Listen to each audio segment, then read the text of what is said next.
दुनिया बड़ी तेजी से बदल रही है।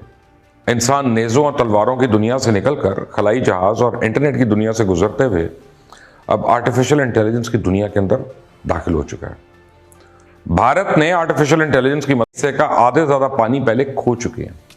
भारत में एक 11 साल बच्ची ने एक ऐसी ऐप बना ली है जो आंखों की 70% बीमारियां फोन के कैमरे से स्कैन कर लेती है, और हम अपनी नौजवान नस्ल के दिमागों में नफरत के बीच सुबह शाम बो रही हैं टिकटॉक के अंदर। इसलिए तो आप देखेंगे इंडियंस जो भी हैं वहां पे टॉप की पोजीशन में बैठे हैं। आप कभी भी किसी कंपनी में देखिए, आपको वहां पे नंबर 1 या नंबर 2 आपको इंडियन मिलेगा, अमेरिका में, यूके में, कहीं पर भी। क्यों? क्योंकि हमारी पढ़ाई अच्छी है, इनकी पढ़ाई गंदी। इंडिया इस वक्त सारा जो वेस्ट है वो इंडिया आ रहा है because they want to get in return whatever they believe कि जरूरी है। आपको नहीं लगता कि ये तो ट्रस्ट डेफिसिट की बुनियाद रखेगा? मिसाल के तौर पे जो पूरा वेस्ट ये कह रहा है कि यार हम अमेरिकन ये कह रहे हैं यार हाँ हम सप्लाई चेन इंडिया लेके जा रहे हैं, तो फेवर दे रहे हैं ना।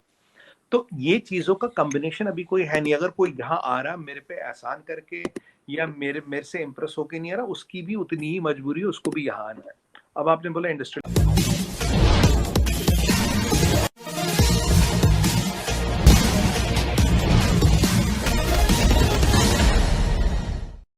दुनिया बड़ी तेजी से बदल रही है।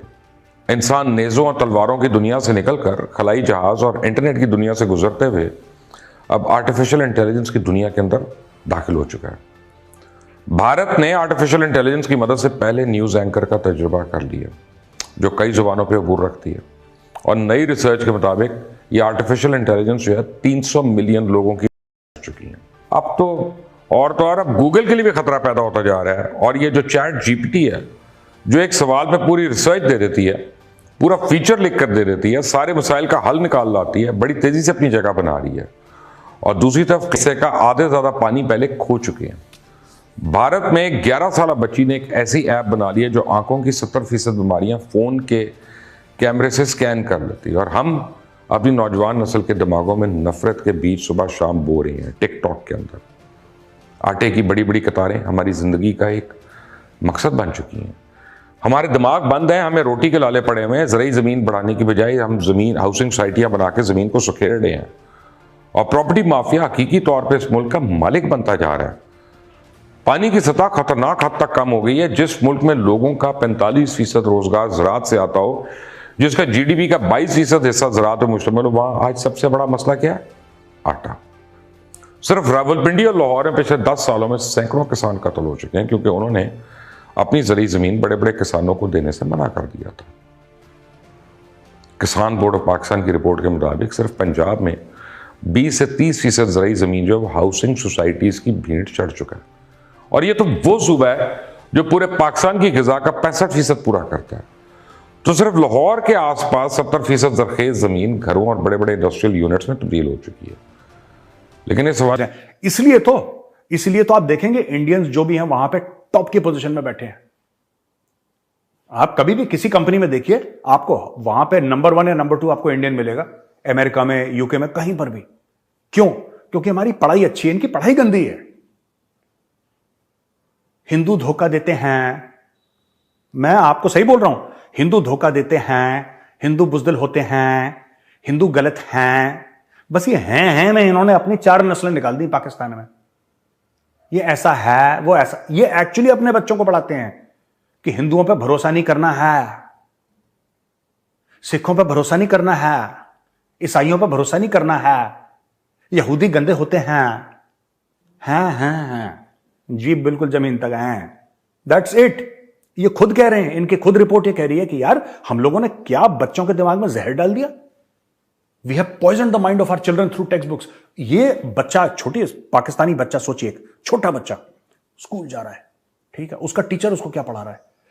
उसका टीचर उसको स्कूल में पढ़ा रहा है। हमारे यहां बच्चों को कहते हैं कि कोडिंग सीखो, ठीक है, बच्चों को स्कूल में कह रहे हैं कोडिंग सीखो। बच्चों से कह रहे हैं तुम्हारी ज्योग्राफी की क्लास है, तुम ये प्रोजेक्ट करो, ये प्रोजेक्ट। पाकिस्तान में बच्चों को क्या सिखा रहे हैं?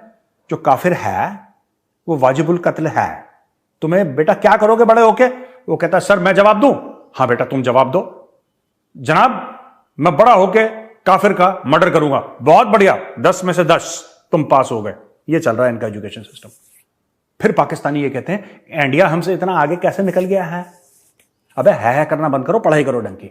ये मदरसा जो पढ़ते हो ना तुम मदरसों में और अपने स्कूल्स में, तुम्हारा इतना घटिया कैरिकुलम है, that is why you don't amount to anything.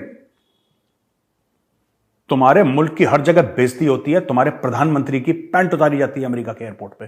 क्यों? ये हैं करते हो इसलिए, ऑल बिकॉज ऑफ दिस। अब इस सब के दौरान क्या आपने कभी इस बात पे गौर किया कि दूसरे ममालिक इस वक्त किस तेजी के साथ अपने मुस्तकबिल के फैसले कर रहे हैं और कैसे हुक्मरान मुस्तकबिल में आने वाले बहरानों के भंवर से अपनी कौम को निकालने के लिए ठीक वक्त पर ठीक फैसले कर रहे हैं। कैसे सऊदी अरेबिया, ईरान और हमारे पड़ोस में चाइना और इंडिया बदलती दुनिया के साथ साथ खुद को बदल चुके हैं और अपने सारे इख्तलाफात भूलकर यकजा होकर तरक्की की नई मनाजिल तय कर रहे हैं। आपने ये नहीं सोचा होगा, क्योंकि आपको पिछले 75 साल में सिर्फ ख्वाब बेचे गए हैं, ज़हनी अय्याशी का सामान मुहैया किया गया, अफसाने और कहानियां गढ़ गढ़ कर सुनाई गई हैं। आपको आज तक किसी भी सियासी जमात या सियासी लीडर ने ठीक मंशूर बताया ही नहीं, जो बताया उसको अपनाया नहीं, तरक्की का रास्ता दिखाया नहीं। कि आज मैं आपकी आंखें से दोनों हमारी खारजा पॉलिसी कहां खड़ी है। हमारे सियासतदान इन्हीं दिनों में अमेरिका में हजारों डॉलर के एवज लॉबिंग फर्म्स हायर कर रहे हैं और अमेरिका के घुटने पकड़ के बैठे हैं, आस लगाए बैठे हैं कि कोई अमेरिकी नुमाइंदा हमारे हक में एक ट्वीट कर दे तो हम उस पर कैसे दिन रात प्रोपेगेंडा करके मजीद लोगों को गुमराह करें। एक गरीब को समझ नहीं आ रहा इसने कल की रोटी का बंदोबस्त कैसे करना है। वो ममालिक अगले 50 साल की हिकमत अमली बनाकर बैठे हैं, क्योंकि उनको पता है कल को दुनिया में सर्वाइवल कितना मुश्किल है, बल्कि नामुमकिन है। सऊदी अरेबिया को अभी सिर्फ एक डायलॉग पार्टनर के तौर पे मिला है, शंघाई कॉरपोरेशन ऑर्गेनाइजेशन, उसका हिस्सा बना गया, अभी मुकम्मल हिस्सा नहीं बना। और हम पिछले 6 सालों से उस तंजीम के परमानेंट मेंबर हैं, लेकिन हम अभी तक उससे फ़ायदा नहीं उठा सके। हमारी एक हुकूमत आती है, अमेरिका से डर के CPEC को बंद कर देती है, दूसरी आती है उसे कुछ वक्त के लिए खोल देती है, तीसरी आके फिर उसको बंद कर देती है। पिछले 10 साल से यही तमाशा लग रहा है और हम सारे यूं देख रहे हैं तमाशा। चाइना को सबसे पहले हमने एक आज़ाद हैसियत में तस्लीम किया। चाइना के साथ सबसे पहले हमारे ताल्लुकात और 73 साल से अच्छे ताल्लुकात, या यूं कह लें कि हमारे हुक्मरान कहते हैं हमारे अच्छे ताल्लुकात हैं, लेकिन चाइना से अपने कर्जे रोल ओवर नहीं हम करा सकते।